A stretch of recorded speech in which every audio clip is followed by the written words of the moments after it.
All right, next up, we've got Oklahoma State taking on Iowa State. Big 12 matchup. Iowa State 3.5-point home favorites, 36.5 the total. Look, that was ugly. That was rough for Mike Gundy and the Oklahoma State Cowboys last week. And I was on South Alabama plus the points, but me too. I was happy. I didn't think it would go down like that. Holy shit. Whoa. And a Mike Gundy team to have only 208 yards of total offense at home against, a very good Sun Belt team, but still a Sun Belt team.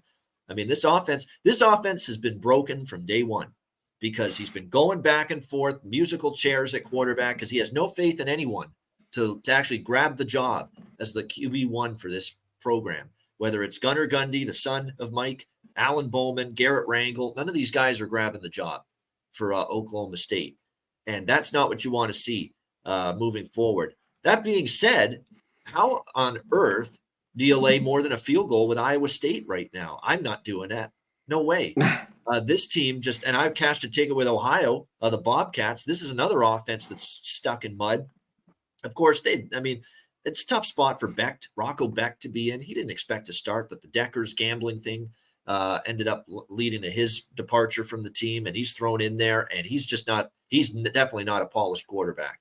Rocco Becht here for Iowa State. They could not move the ball at all last week against Ohio, although Ohio might have a pretty good defense. Because that's now a couple of games in a row. Ohio's played really well on the defensive side of the ball. That being said, this offense is not let's lay more than a field goal with them type of offense. No way, no how. And we do know, even though there's a bad Oklahoma State team, this might be the worst Oklahoma State team Gundy's had in years. The one thing about Mike Gundy's teams is in the underdog role, that's often where you want to back them. So now that this has gone up to 3.5, I can't say I love the idea or stomach the idea of backing either of these teams right now. But now up to 3.5, I got a little more interest in Oklahoma State now. Let's put it that way. What do you think here, Connor? I do too. I mean, Iowa State's here at home, but there's just no way with that. There was nothing going on in that game. As far as 0-0 at half. And I hate to say it, maybe for the MAC, but I don't think Ohio's got a very good defense. Maybe they'll be all right in the MAC.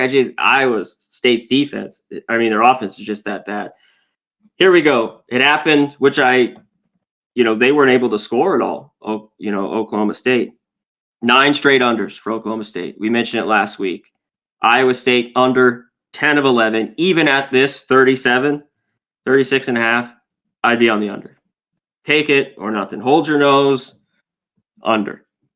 Yeah, this is one of those, 36.5. How do you bet it under, but you don't want the over, really? That's the way you got to look at it here with this game. It's difficult to make a case for these two teams marching the football up and down the field, especially based on what we've seen all season and in particular last week.